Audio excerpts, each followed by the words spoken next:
Police আসছে বলছি কি বলছে সেটা দেখছি আমাদের চাইছে প্রশাসন আসুক আমাদের নিশ্চয়ই আসুক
মানছি না মানব না জিএমের জুলুমবাজি মানছি না মানব না বিএলওর জুলুমবাজি মানছি না মানব না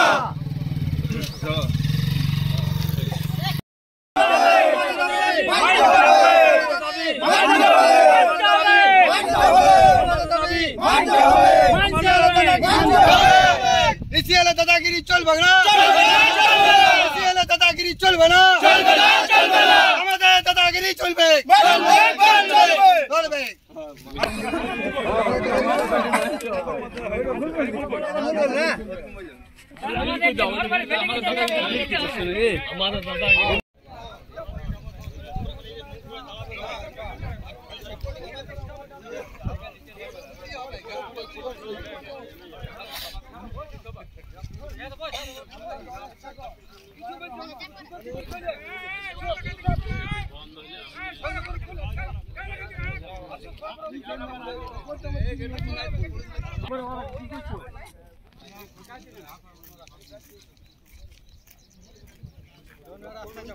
আমাদের এই নবগ্রামের আজকে ঘর বাড়ি ভাঙচুর হচ্ছে।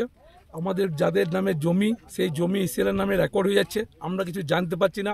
তাই আজকে গোটা গ্রামের সবাই এসেছে, আমরা আজকে তাই এখানে বন্ধ করেছি। এবং এই যদি নিয়ে আমাদের সঙ্গে বসা না যায় তাহলে আমরা আগামী দিন আরও বৃহত্তর আন্দোলনে যাব। এর জন্য আমাদের কিছু করার থাকবে না। কতগুলি পরিবার আছে আপনাদের নবগ্রামে? এখানে আমাদের প্রায় 1000 থেকে 1200 পরিবার আছে। সবাই একমত যে গ্রামের সুষ্ঠুভাবে গ্রাম আমাদের সঙ্গে বসে আলোচনা করে তবে জমি নেওয়া হোক। আজ প্রচুর মানুষের অনেক ক্ষতি হয়ে গেছে, যারা দিন এনে দিন খায় তাদের ছাদ মানে অ্যাসবেস্টার ভেঙে গেছে, তার কোনো ক্ষতিপূরণ পায় না। তার জন্য আমরা বারবার করে বলছি যে আমাদের সঙ্গে বসে আমাদের সঙ্গে একটা আলোচনার মাধ্যমে যা কিছু করার করুক। কি নাম আপনার? আমার নাম বাবু মুখার্জি। নবগ্রামের সমস্ত জমি জায়গা আমাদের নিজের নামে থেকে কেটে ইসিএলের নামে হস্তান্তর করে নিয়েছে। তার জন্য আমরা আমাদেরকে কোনো কিছু জানাই নাই, আর না জানানোর মাধ্যমে আমাদেরকে পাণ্ডবসর বিএলওরা কী করে কাটতে পারে? জমি জায়গা এক নামের থেকে আরেক নামে যাওয়া, তার ডকুমেন্টস চাই।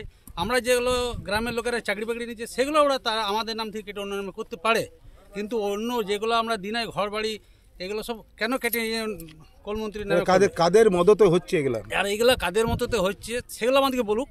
আর আমাদেরকে ডাকলো না কেন? যদি এগুলো দরকার ছিল ওদের কাটাকাটি করে, আর আমাদেরকে ন্যায্য প্রাপ্য মিটিয়ে দিয়ে যেমন আরও অন্যান্য গ্রাম দিকে হাঁটিয়ে দিয়েছে তাদেরকে হাঁটাচ্ছে, আমাদেরকেও হাঁটাক।